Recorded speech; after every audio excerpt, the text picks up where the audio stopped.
Kenapa nantinya ketika di peradaban baru nanti ora ono wong jahat, ora ono, tidak ada orang jahat, tidak ada orang pencuri. Maksudnya tingkat kejahatan akan menurun. Itu nanti ya, Iya. setelah geger geden. Setelah gegeran dulu, ada something dulu. Ketika Ini sudah belum ya? belum. Akan ada something dulu. Akan ada something. Ya, karena itu untuk mendobrak kesadaran sehingga ada kebangkitan spiritual secara kolektif, massal. Dan itu juga berhubungan dengan pemusnahan massal. Pendidikan itu nanti guru bisa digantikan, bahkan rumah sakit, Mas. Rumah sakit. Rumah sakit, karena nantinya ketika kesadaran itu sudah bisa memayu-hayuning diri, itu dipahamkan kok, dimengertikan saya errornya tuh di sebelah mana.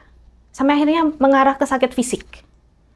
Kebiasaan nganggo pikiran, asam lambung naik, kena penyakit gastro, saluran pencernaan. Nah itu jadi nanti penyakit-penyakit fisik itu bisa diidentifikasi sendiri. Makanya kemarin ada pembahasan bahwa semua berpotensi untuk kewahyuan. Iya memang, semua itu berpotensi, tapi ada catatan. Itu tergantung dengan tingkat atau level perjalanan kesadaran. Sebagian besar itu memang manusia berjalannya pakai free will. Free will-nya itu free will yang mengarah ke ego. Padahal sebenarnya, kalau kita meletakkan free will, benar-benar surrender, ada satu hal yang di luar free will itu.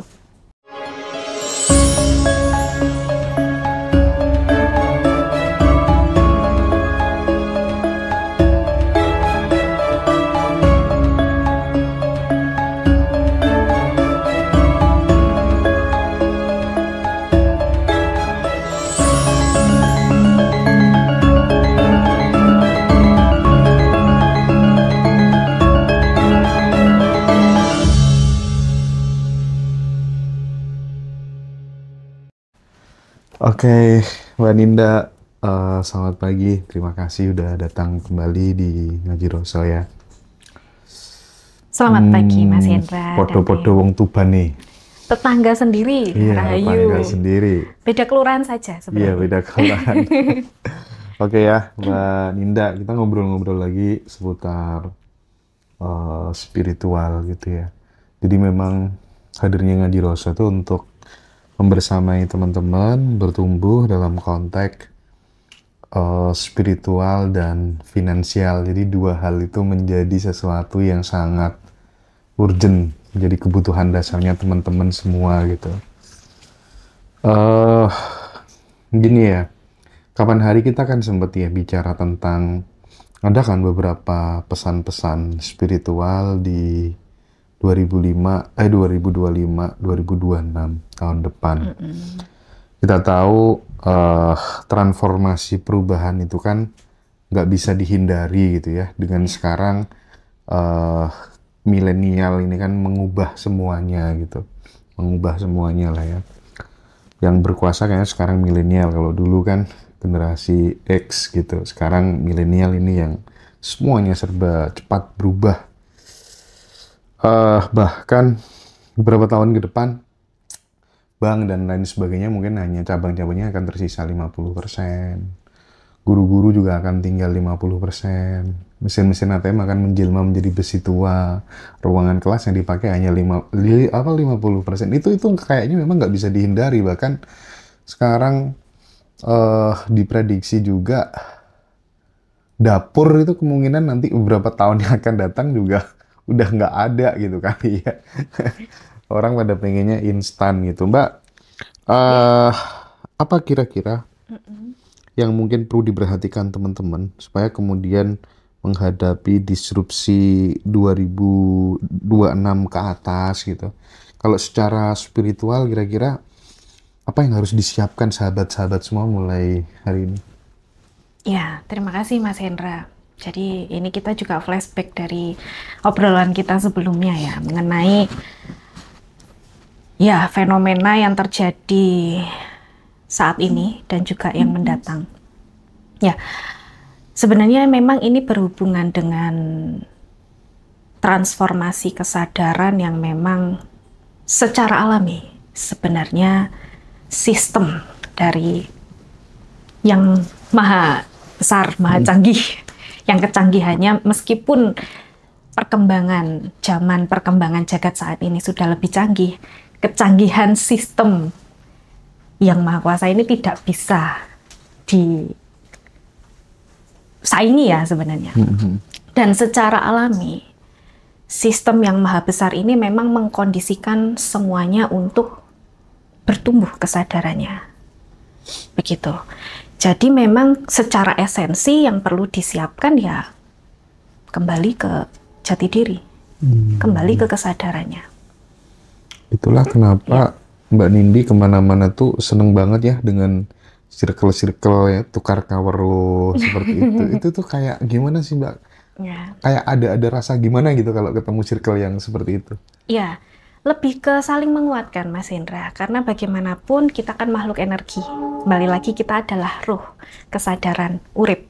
Nah, ketika kita berinteraksi dengan sesama kesadaran yang memang sudah tekad berjalan, bertumbuh, ya, fokusnya adalah terus hidup bersama Yang Maha Kuasa dengan memayuh hayuning diri, memayuh. Akhirnya baru bisa berjalan ke arah memayuh hayuning bawanane sing kuwasa sesuai dengan perannya masing-masing di dunia ini.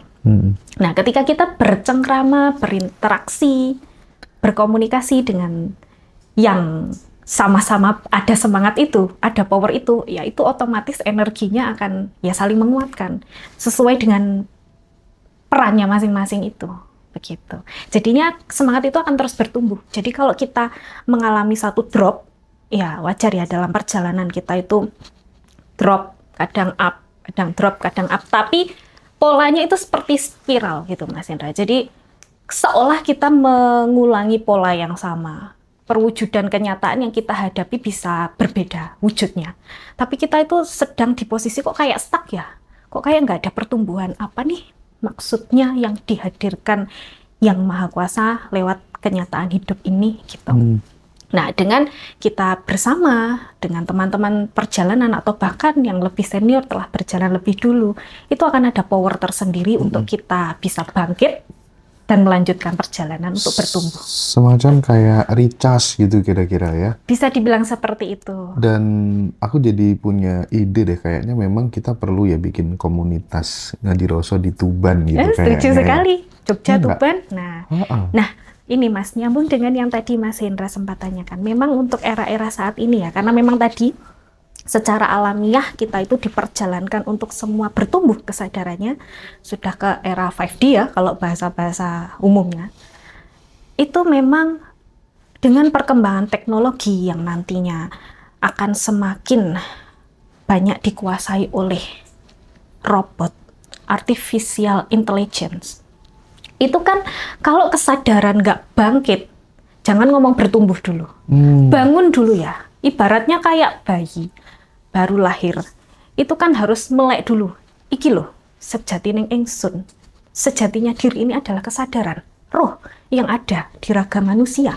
Sekarang dihidupkan di jagat manusia. Hidup di jagat sing kuwasa untuk ikut ngrekso memelihara segala aspek kehidupannya sesuai perannya masing-masing di dunia manusia. Melek dulu. Ketika melek, bangun, akhirnya neteki, benar-benar konsisten. Terus tinggal sebuah kesadaran yang murni, yang siap untuk berjalan. Nah, barulah itu disebut dengan kemijilan roh. Itu yang kemarin banyak ditanyakan teman-teman. Karena ada yang menonton begitu ya, mijil roh itu apa? Kan kalau nggak yang intens terhubung atau ada di komunitas saya kan nggak semua tahu, apalagi apa yang nggak di Kapribaden juga gitu kan. Itu kan sebenarnya pertama kali saya diperkenalkan di Kapribaden. Kemijilan roh itu ya ketika rohnya uripe wis tangi iki lo sadar. Kene iki ora robot. Ini adalah kesadaran yang diadakan oleh Yang Maha Kuasa dan saiki memang mengambil peran di jagat manusia untuk menjalankan misi tertentu, misi jiwa kalau bahasa Mas Hendra. Nah, kalau konsisten itu melek, bangun, itu dinamakan mijil roh. Itu sama kayak spiritual awakening gitu? Ya, melek itu baru spiritual awakening, Mas. Okay. Nah, kemudian kan ada pertumbuhan demi pertumbuhan, fase demi fase memang harus dilalui sehingga akhirnya siap berjalan. Nah, siap berjalan itu yang akhirnya waktunya netepi lakon titahe. Jadi ketika wis melek, bangun, berdiri, ya ibaratnya bayi itu wis melek, wis bangun, merangkak, akhirnya siap bisa untuk berjalan. Nah, berjalan itulah kita nantinya sejatinya akan menuju pada lakon titahe masing-masing. Dan itu mawujud ngejawantah menjadi perannya di jagat manusia ini. Oh, perannya memang cocoknya di pendidikan. Perannya memang di pengembangan, pengusaha. Semua punya peran masing-masing, tidak ada yang sama, sehingga nantinya nggak ada yang saing-saingan satu dengan yang lainnya. Gitu. Kalau nak meneh rebutan, jadi makanya sudah banyak yang ibaratnya meramalkan ya, sebenarnya memproyeksikan. Kenapa nantinya ketika di peradaban baru nanti ora ono wong jahat, ora ono, tidak ada orang jahat, tidak ada orang pencuri. Maksudnya tingkat kejahatan akan menurun. Itu nanti ya, setelah geger geden, setelah gegeran dulu ada something dulu. Ketika ini sudah, belum ya? Belum. Akan ada something dulu. Akan ada something. Ya. Karena itu untuk mendobrak kesadaran sehingga ada kebangkitan spiritual secara kolektif, massal. Dan itu juga berhubungan dengan pemusnahan massal. Oke. Setelah itu mulai tertata, ya meskipun nanti akan ditunjukkan satu sisi ada yang sudah mulai terbangun, akhirnya kan kelihatan toh perbedaannya. Oh iki nek wis tangi, iki sing urung tangi. Sing urung tangi ya karu-karuan, Mas. Ini mengarah ke nature atau design? Segala kemungkinan bisa terjadi. Segala kemungkinan bisa terjadi. Ya, segala kemungkinan bisa terjadi. Nah, kembali ke tadi nggih, ketika sudah natai, ya akhirnya akan ke arah kesejatian atau tugas hidupnya masing-masing. Akhirnya tertata semuanya. Tadi Mas Hendra sudah sampaikan juga bahwa ini ya, sekolah nanti guru akan berkurang. Karena apa? Karena sistem pendidikan saat ini kan arahnya sebenarnya tidak untuk belum untuk ya condong untuk kesadaran itu nggak bangkit, apalagi ke arah lakon titahe. Meskipun sudah mulai bermunculan pendidikan-pendidikan yang kemarin ya mempertajam insting, akhirnya kalau sudah terbiasa berjalan dengan kesadarannya yang murni, kembali ke jati dirinya, kembali ke fitrahnya, sistem alam semesta akan menggerakkan, mengkondisikan, membuat satu skenario kenyataan untuk menggiring kesadaran itu sesuai dengan jalur hidupnya secara alami. Begitu. Nah, bagaimana bisa sampai di situ? Nanti bisa di next ya Mas ya. Bisa sampai ke situ. Itu ada topik lain, Nah, sekarang kembali ke yang tadi Mas Hendra sampaikan. Pendidikan itu nanti guru bisa digantikan, bahkan rumah sakit, Mas. Rumah sakit karena nantinya ketika kesadaran itu sudah bisa memayu-hayuning diri, itu dipahamkan kok, dimengertikan saya errornya tuh di sebelah mana. Sampai akhirnya mengarah ke sakit fisik. Kebiasaan nganggo pikiran, asam lambung naik, kena penyakit gastro, saluran pencernaan. Nah itu jadi nanti penyakit-penyakit fisik itu bisa diidentifikasi sendiri. Makanya kemarin ada pembahasan bahwa semua berpotensi untuk kewahyuan. Iya memang, semua itu berpotensi, tapi ada catatan. Itu tergantung dengan tingkat atau level perjalanan kesadaran. Karena ada yang diadakan lebih dulu yang telah dulu berjalan. Otomatis kesadarannya akan lebih dibandingkan yang newbie, kelahiran baru. Nah kelahiran ini kan sudah sangat banyak sekali. Inflasinya, Big Bang-nya, sudah banyak sekali. Makanya ada ramalan, wong Jawa kari separo dan lain sebagainya itu, meskipun separuhnya wong Jawa saya banyak ya Mas ya. Itu sebenarnya proyeksi karena ya proyeksi atau prediksi karena memang dengan pengkondisian yang semestinya harusnya di periode waktu tertentu harusnya level kesadaran itu sudah menyentuh standar string tertentu, tapi ternyata kelahiran-kelahiran baru atau bahkan yang sudah lama tapi memutuskan untuk tidak melanjutkan perjalanan, akhirnya ya ibaratnya ketinggalan jagat lah. Jagat itu kan dinamis, makanya perkembangannya pesat banget untuk percepatan pertumbuhan itu.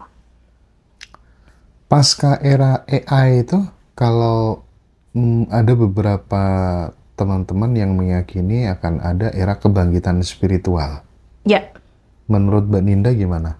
Iya, karena ini sebenarnya beriringan, Mas.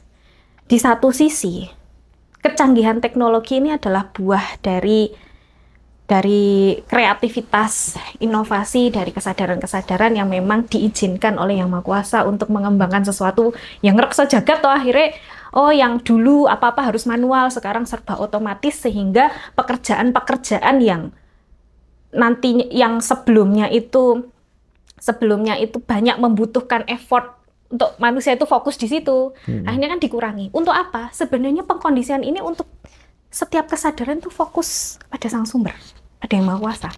Sehingga urusan perwujudan duniawi itu tersupport dengan hal-hal seperti itu. Nah, tapi di sisi lain, yang tidak menyadari arah-arah maksudnya itu mau dikemanakan, toh kenapa fenomenanya seperti ini sekarang? Kenapa pesat sekali? Apalagi Mas Hendra tadi sampaikan di era ini ya, generasi milenial ini, memang banyak generasi milenial itu yang titisan bahasanya, kesadaran-kesadaran yang memang ya tinggi ya Mas ya, sebenarnya. Secara jiwa ya? Secara jiwa udah jiwa tua. Kebanyakan itu di generasi milenial. Meskipun nanti juga akan disusul di generasi-generasi yang lain, tapi generasi milenial ini adalah generasi era peralihan.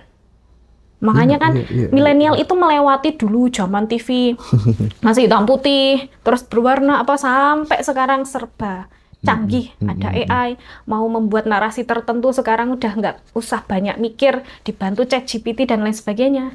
Nah itu kan sebenarnya bentuk dari pengkondisian satu sistem yang maha besar ini, dari Sang Sumber yang Maha Kuasa, untuk apa sih arahnya? Supaya fokus kembali jati diri, akhirnya bisa bergerak sesuai tracknya masing-masing. Biar kita nggak ngomong jati diri terus ya, karena jati diri saldo ATM dikit itu juga pusing juga kan. Iya. Nah gini Mbak, rata-rata nih teman-teman yang dulu dia usaha konvensional ya kan, offline ya, jualan apa, ini kan sekarang pergantiannya cepet banget gitu ya, perubahannya cepet banget gitu. Bahkan ketika kemudian tidak survive ya, ketinggalan gitu. Apa sih yang ingin Mbak Ninda sampaikan buat sahabat semuanya gitu? Ini terkait ekonomi ya, ke depan kan bakal berubah semuanya. Matahari Ramayana semuanya kan gulung tikar kan, ya kan. Terus mungkin butuh tips ya, butuh saran buat khususnya teman-teman yang muda gitu, atau orang tua yang kemudian dia mau nyekolahkan anaknya, nguliahkan anaknya gitu. Jangan sampai kemudian memasukkan anak di tempat yang salah, yang justru nanti sudah nggak bisa survive di 2030, 2045 gitu. Gimana tuh Mbak? Ya, banyak yang datang ke saya mempertanyakan itu Mas. Anak saya baru semester 1 Mbak, sekolah di Fakultas Kedokteran. Saya harus menyiapkan ini, sedangkan adiknya juga ini. Seperti itu. Jadi memang seperti yang tadi Mas Hendra sampaikan, berhubungan dengan finansial. Kenapa finansial? Karena memang uang itu kan energi yang memang salah satu energi yang mewujud sebagai kertas ajaib yang memang sekarang dipergunakan di dunia manusia ini sebagai satu-satunya alat tukar untuk kita akhirnya mendapatkan sesuatu gitu ya, yang mensupport secara ragawi atau wujud. Ya, kalau dari saya sendiri ya memang kembalinya harus fokus ke Sang Sumber lagi Mas, dan ke jati diri. Karena gini Mas, ini nyambung dengan yang lakon titah tadi.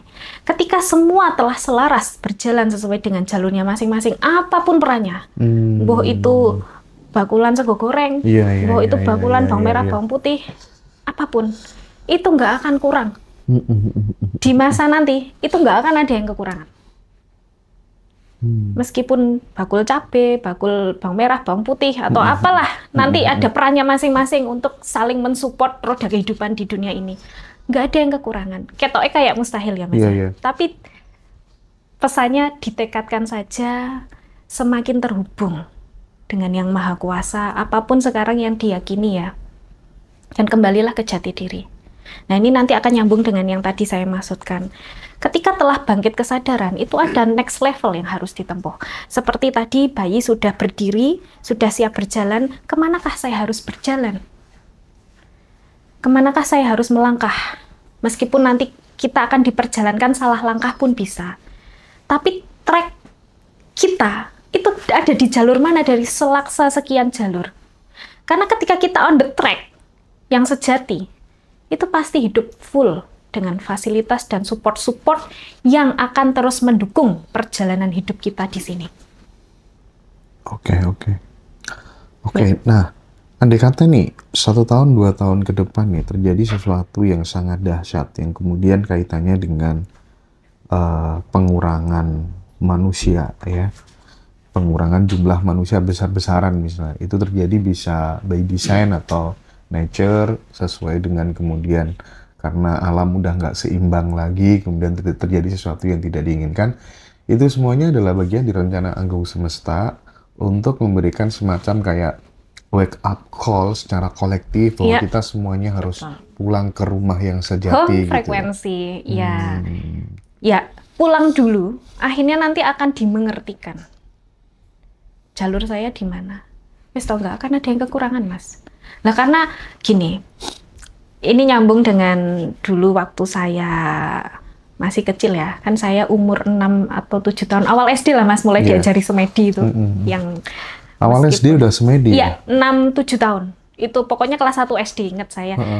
Dari keluarga mengajarkan untuk semedi dan waktu itu masih menggunakan ini ya, patrap dari Kapribaden. Meskipun juga belajar religi, mendalami religi. Nah, itu saya pernah bertanya dulu ke bapak saya ya, Bapak kenapa manusia itu harus diadakan sih? Gitu. Jawaban bapak waktu itu ya cuma satu, ya karena yang Maha Kuasa nggak mau sendiri. Dan untuk ngerejoni jagate sing kuwasa, untuk meramaikan jagate sing kuwasa, akhirnya ada roda kehidupan yang itu mengisi, memberi warna dunia manusia. Dunianya yang Maha Kuasa kalau secara kompleksitas.